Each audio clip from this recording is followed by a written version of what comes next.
Morning, Ricardo. Thanks for being with us today. Rather than me introduce you, probably easier that I ask you to do it.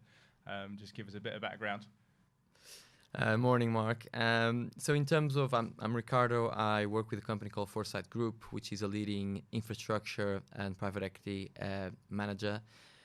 So we basically focus on sustainability-led strategies for our investors. We manage more than 300 infrastructure projects globally, and we've been around for more than 35 years, focusing on those areas. I'm a partner in the business. I run a solar-listed fund that acquires assets in the UK and internationally, and I've been with the company for more than 10 years now. Fantastic. And I should say congratulations on the successful IPO. Oh, thank you very much. Keeping a close eye on the share price. I wanted to have a wide-ranging conversation with you this morning, which we'll try and get through in a reasonable amount of time. But we're actually filming this in the week where gas prices, they've been going nuts for a while, but we've had half a dozen energy firms of the smaller challengers go under. The government has had to prop up a fertiliser business just so we can continue producing CO2. What's your take on how we got here, and probably what the knock-on is into your world for that? It's definitely good timing to be talking about power prices. It's really been a perfect storm over the last few weeks, potentially even months. I mean, gas prices are critical because it specifies the price of electricity in the UK, because it's the marginal consumption facility that you use to generate electricity. What we're having at the moment is a combination of factors, but predominantly is the fact that gas prices globally are relatively high because of the demand we're seeing. There's two elements in Europe as well to consider. So one, gas prices are extremely high at the moment, but two, we had cold winters last year as well. That meant that the actual reserves of gas were depleted. Usually what happens is that you deplete your reserves over winter, you ramp them back up over summer. And in this point in time, it's extremely expensive to do so. And that's why there's so many concerns at the moment in terms of what will happen with gas price over the next few months, and where are we exactly in terms of the availability of gas. But if you look at the UK more specifically, there are other issues as well that have been impacting the prices that we're seeing at the moment, which is one, the UK has been relying more and more on renewables. So it's been a significant investment over the years. We have a significant amount of onshore and offshore wind at the moment, solar, biomass projects. But wind specifically is becoming quite relevant from a generation perspective. We have been having various months of low wind speeds, and that is affecting the amount of electricity available on the grid. So that's not helping. In addition, if you look at the generation mix in the UK, we also rely on interconnectors with Europe. So that's pretty much these cables that you have lying under the sea that allow us to connect the UK to various European countries. We have some with France, for example. France tends to be an exporter of electricity. They still have a significant amount of nuclear capacity in the country, and it's not unusual to see us buying electricity from France. Recently, we had a fire in one of those cables, and that is causing a bit of an impact as well. So to give you an idea, you have around 110 gigawatts of capacity installed in the UK, including the interconnectors capacity. This only represents, this interconnector, you lost around 1 gigawatt, so less than 1%. However, the margins are tight, and when the margins are tight, any change to the supply of electricity can cause a big volatility on prices. So, but again, overall, the key issue is still gas and the availability of gas. This can become politically very quickly in terms of where we get our gas from and the countries that are involved in those discussions. But the reality is that this is not something that will go away over the next few weeks. This is something that we think this period of high power prices will last for a year, maybe two, potentially even longer. So we're not saying we're going to see the current very high spot prices in the market, but this period of relevant high prices compared to historical averages will remain in the longer term. What does that mean for us renewable generators? It's positive. Obviously, as an economy, it's creating a lot of issues from a end consumer perspective, from an industrial perspective. From a renewable perspective, it is beneficial to have higher power prices. However, it's important to mention that our revenue streams don't rely only on electricity sales on a merchant basis. Most of these projects have subsidies in place that were available to actually build the assets in the first place. We also tend to hedge our power price exposure on a regular basis.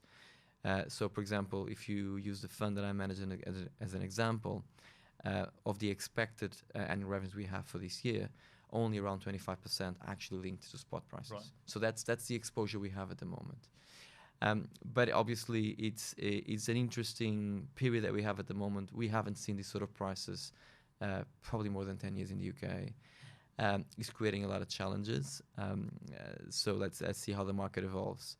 But again, from our perspective, this will be it's not a week or two. This will be a longer period of higher gas prices in the market. Yeah, I think the government have been quite clever in saying actually it's temporary, which generally makes you think short term, but they haven't given a duration on it. So they've been very clear that it's not short term in nature. But I think most people will be shocked to hear a year or two.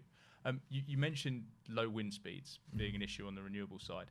And obviously, if you've got gas available or fossil fuels available to fill the gap of that, that's all well and good. We haven't, because the UK's only got about 7 days storage capacity on that gas, when most countries run between 6 and 12 months. Seems ludicrous, but that's policy from years ago. But if we fast forward to hopefully in the not too distant future, when we aren't in using fossil fuels in any way, shape or form, how does the renewable sector plug the times where there isn't wind blowing, or it's at night and the solar panels aren't working? And that has been part of the debate over the years, right? Is what we call between base load generation, so generation you can switch on and off as required, and intermittent generation, which can be solar, can be wind, can be other renewable technologies that rely on elements that you don't control, essentially. It can be relatively predictable, but you still have moments like we had in the last few months where wind speeds are lower than expected. So it's a transition, right? This will never going to happen overnight. The focus so far, if you look at how renewables have been deployed over the last 10, 15 years, has been on generation, right? But in order to be able to completely replace fossil fuels from a generation perspective, you need to address that base load concept, which is how do you ensure that you can use electricity when you need it from renewables.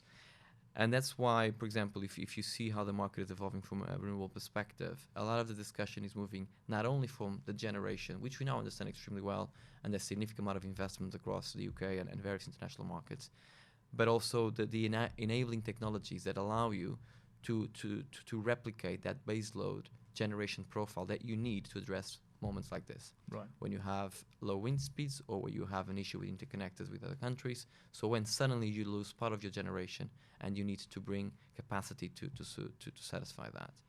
What are we talking about? We're talking about things like battery storage. We're talking about pump storage. We're talking about technologies that allows you, in a way, to transfer the electricity that you generate into periods where you actually need to use it. Yeah.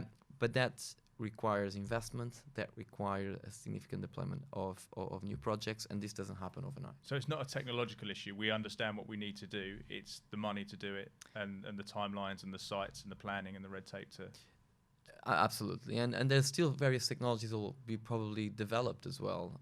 Hydrogen, for example, is a very interesting technology that's being developed, mainly because if you think of hydrogen as well, it replaces the role of gas, for example, because the characteristics are similar in the sense of how you can store it to use at a later stage. Because if you think of gas, you can keep it on a reservoir and use it when you need it. Yeah.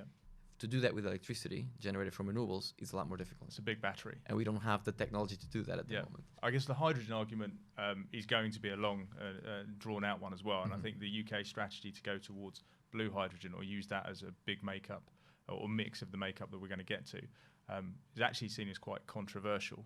What are your thoughts, and where do you stand on that? It's all linked to the sustainability plans, to net zero targets, to everything we're seeing in terms of energy transition. Obviously, hydrogen has a lot of benefits and adds a lot of flexibility to the way the grid can operate. However, the debate between blue and green will be dictated, well, one, by the cost of each technology. At the moment, blue, it's still cheaper to achieve than green. Over time, hopefully, we can revert that. But it also has to be reviewed and has to be, I would say, implemented with a view of what are the net zero targets and what are the sustainable targets of the countries entering or adopting that technology moving forward. Yeah. So in an ideal world, you go for green hydrogen. Yeah. Problem is, you're probably a few good years away of making it economically viable. Fine. So there's a journey there, and I guess if we start to build the infrastructure around hydrogen generally, whether it's blue or green, when we need to or when we can make a full shift, that's when the argument takes over. And there's various applications. We're talking about generation, but there will be other applications for hydrogen as well that could help with those net zero targets. So if you look at it, it's all part of it's a large plan, various steps that you need to take in order to get to the goal of net zero targets, sustainable generation, sustainable consumption. We started with how do we generate electricity, and now we're trying to think, right, but how do we actually now can use it in the most efficient way, in a way that actually addresses the sustainability concerns that we have. So we're going from investing in generation to investing in enabling infrastructure, and then also all the application that can have, for example, electrification of transport. In order to achieve that as well, you need the infrastructure, you need the technology. So it's a process.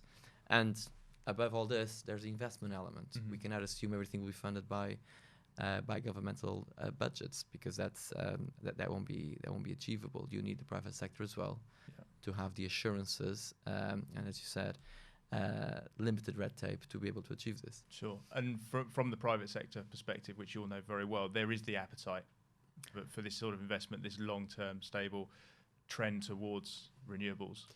I mean, the renewables are extremely well understood.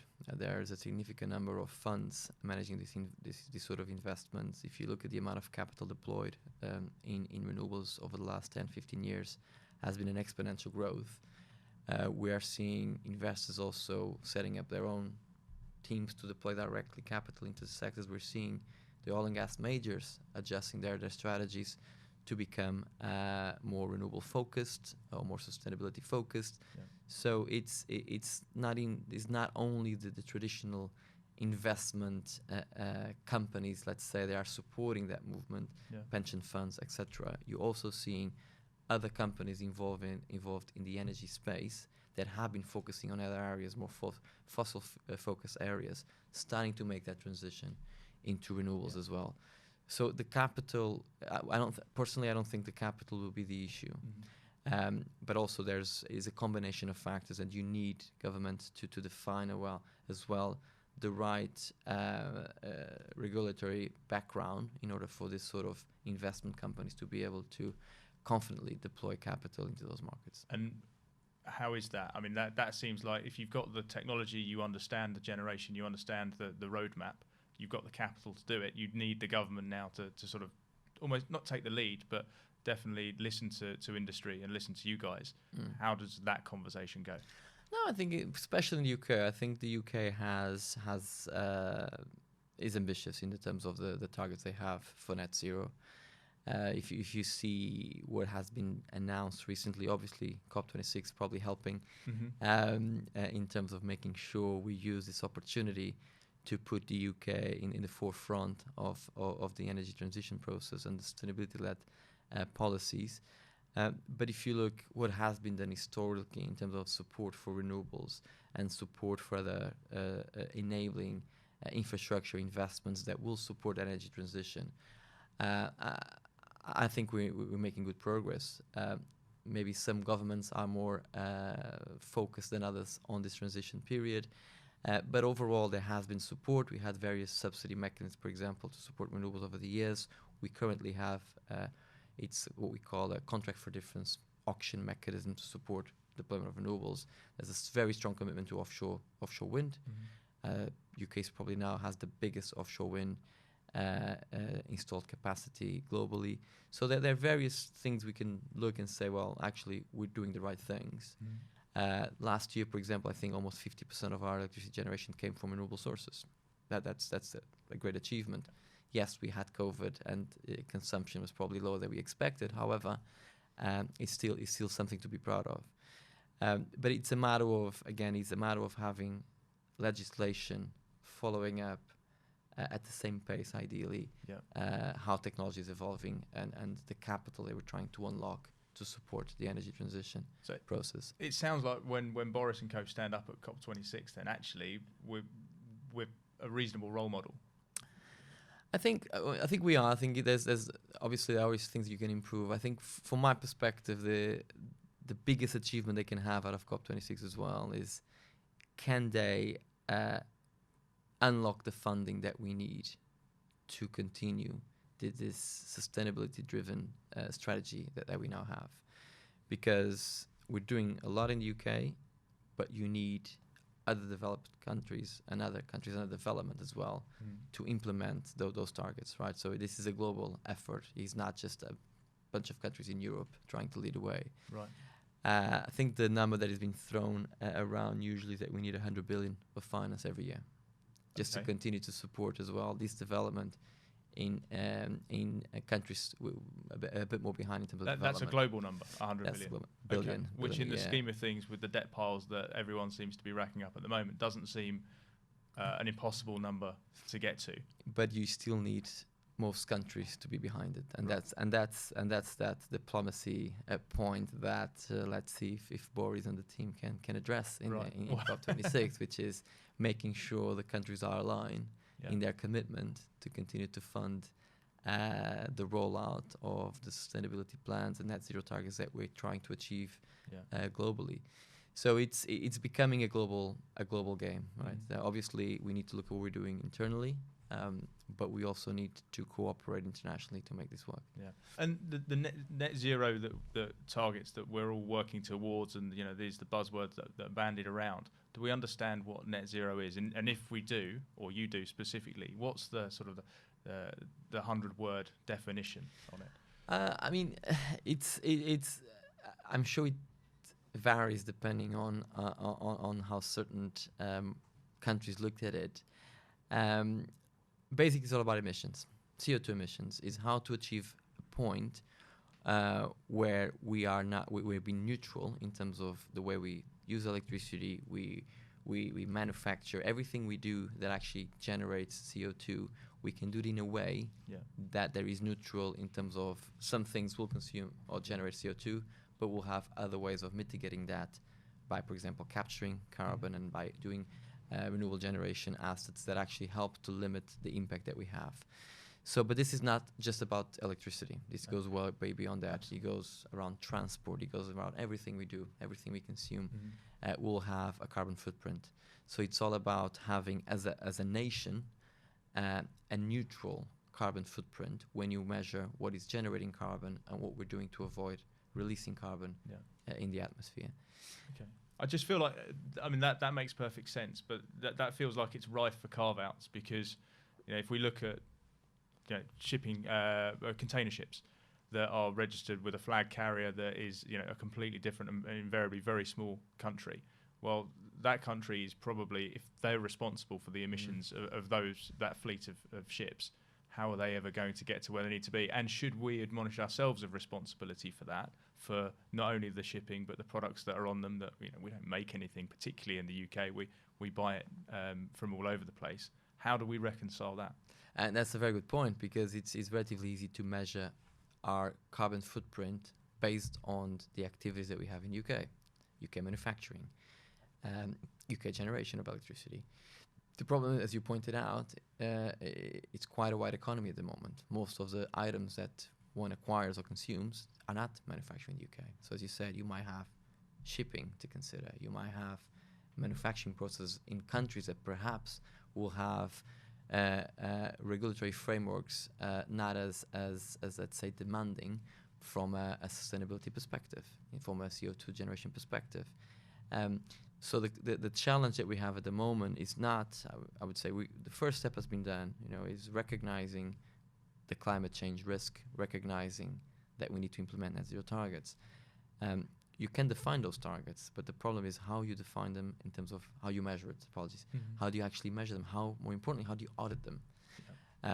Because maybe perhaps one country has a different approach to what those emissions represent and how they calculate it compared to others. Yeah. So it's if you want to have a full analysis of what your carbon footprint is, you're absolutely right. You need to look at what were the steps from how you put the raw materials together into you manufacture an item and you brought it back to your doorstep. And I think once you have all that process mapped out, and then you can start to see exactly what your carbon footprint is. I mean, that's a serious amount of Google searches before you click buy now from Amazon. Exactly. So it's how do you actually agree what those metrics should look like? Mm-hmm. How do you measure them? And more importantly, how do you audit them? Yeah. Which it has to be across countries. It's not just about UK defining or implementing what they want to see. Mm-hmm. You still have to be able to go through every single step of the process to understand in each specific country how much carbon was generated, what's the carbon footprint. For manufacturing areas is the easy example to give. Yeah. But it could be anything from services, from it all depends on how are you prepared to account for the carbon that you generated. It's very easy for countries to say, oh yes, we installing significant amount of renewables, so our carbon footprint has reduced significantly. Yes, but what about the items we import every year to the UK? Are we accounting for that? Yeah. So it's an interesting discussion. It's encouraging to see that debate is happening. Mm-hmm. I think we're giving all the right steps, but it does feel that we're still 30 years away for the 2050 net zero targets. But this, time goes by quite fast, and if you don't implement the right systems and the right initiatives now, most likely we're going to miss those targets. Well, it feels like there's societal pressure as well, more so than ever, or more consistent societal pressure. Historically, it's gone through peaks and troughs of interest, disinterest, and a financial crisis comes along, and then all of a sudden, everything shifts. But this feels a little bit more sustained from people that have can vote in and out governments. But I guess the agenda for renewables and getting to this moves beyond political cycles, doesn't it? I think that's my concern. Is there going to continue to be the momentum to get us where we need to be? I think it's the most powerful instrument or tool that you have in this process is consumer behavior. Right. It's how every single one of us reacts to the climate change issue. I think, obviously we're closer to what's happening in the UK, and it does feel that there's something happening. People are more conscious. They're taking steps to try to minimize their carbon footprint. Yeah. Small changes here and there that actually delivers an improvement in terms of how much you actually generate in terms of CO2. But it's a journey. It doesn't happen overnight, and you can see how the trends keep on moving. How once in a while you have this documentary that focus on specific items like the fashion industry and how much they're using, and suddenly everybody starts to think, so perhaps I don't need to buy 15 pair of trousers every year. Maybe 2 are enough. So those sort of moments in time where there's like a click in how people perceive the issues around it, they keep on happening, but there's so much to choose from. So I think it's a combination of, well, we cannot put the responsibility only on governments to dictate what should be the next steps. They are enabling it by passing legislation and by defining what are the targets they want to achieve. You have consumers. If they don't change their approach, if they don't change their behavior, it's a lost battle. No, indeed. And I guess literally with the benefit of Foresight, the company that you work for, but also the industry you're in, the time that you've been in, and also as a sort of a mindful consumer, what technologies or what's on the horizon that you're excited about? Well, hydrogen, we already mentioned. I think it has that's a game great changer, potential. Great potential. I mean, it's not something you'll see happening overnight. But it has, again, because of what I mentioned as well, because it's extremely similar to gas in the way you can operate and use hydrogen. I think it could be, from a generation perspective, definitely, it can be a quick replacement of fossil fuel generation into something that is more sustainable. Obviously, we're talking about the ideal green hydrogen. And the other one that I think is quite exciting, it's carbon storage and carbon capture, which is, what we're seeing at the moment is that we're trying to reduce our footprint, but I think we reached a point where not only you have to be neutral, you have to be negative. Yep. And there are, for example, one of the technologies we're seeing out there that can already deliver negative carbon footprint. It's biomass associated with carbon capture, for example. So it's a technology where the technology itself, it's well understood. It has the potential to remove significant amounts of CO2 from the atmosphere. So it's an example of how we're already going beyond. It's not about neutrality anymore. Yeah. It's what can we do to rectify what we have been doing over the last few centuries, really. So that makes a lot of sense to me. But if we're talking about it from a financial perspective, an investor is investing in a renewable infrastructure, solar park, that's going to generate electricity, which is going to create yield for them. How does carbon capture create yield and therefore justify someone investing money in Carbon credits? There is a mechanism at the moment to incentivize low carbon or no carbon technologies and generation. So this is beyond generation. The carbon credits can apply to anything that also captures carbon. And for example, earlier we're talking about electricity prices. Gas is causing most of this increase we're seeing at the moment, but there's also an element of carbon embedded in the electricity price because of the price of carbon in the carbon markets. So that is also increasing. So that's a tool that as well governments have to influence the transition into carbon neutral position, which is increasing the price that we're seeing on carbon. So that has a value. So it's a similar issue, which is also to understand, especially if you talk about the voluntary carbon markets, which is how do you quantify, how do you define exactly what each technology can deliver in terms of carbon emissions or the absence of carbon emissions. So, for example, is it the same to capture carbon or to plant a tree, for example, because also delivers the same result. But what we're seeing at the moment is because the carbon markets that you have available at the moment and incentives you have to reduce the usage of carbon is creating value that you can monetize, and that's how you make it work. Okay, that makes a lot of sense. So it's particularly when you look at a longer dated yield curve. So we're talking 25, 30 years to get to net zero, and all the while those carbon credit prices surely are going to. Well, the scarcity of the carbon credits is going to increase, so therefore the value of them will increase as well. So actually, if you can find some device that just plucks carbon out of the sky, then that's on an upward curve. And that's the point. It's not about, again, being neutral anymore. You have to go beyond that. Yeah. We have to be negative. Yeah. In order to revert the impact of climate change we have seen over the years. But there's developments, there's technologies that can do that. Again, biomass associated with carbon capture is probably the ones we're seeing with most potential. Yeah. In terms of how quickly you can build the economic case for the rollout of those technologies.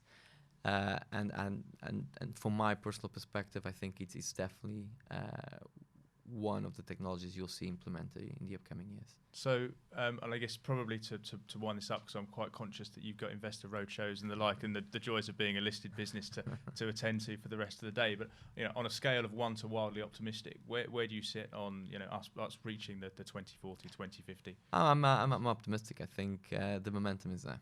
Yeah. There is governmental support. There is. The mindset has changed as well in terms of the investment objective that most companies have. Sustainability is now becoming embedded in everything that the companies are doing across the sectors. It's not just a financial element. It's something you cannot ignore moving forward.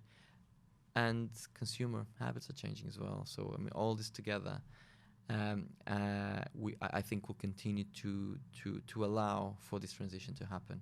For more ambitious targets to be achieved. I think the key challenge is to make sure that not only the developed countries deliver on this, is to create the platform and a system that allows at a global scale we can make sure all the countries that are relevant in terms of emissions can move in that direction as well. Yeah. We've done the first step. There's a lot to be done. But everything that we're seeing at the moment indicates that we're going in the right direction. Fantastic. So I think we do have to be optimistic. Good stuff. Well, thank you again for joining us this morning. Mark. It's great. And I look forward to seeing which the direction of travel. But yeah, thank you. It's good to speak to you this morning. Thanks a lot.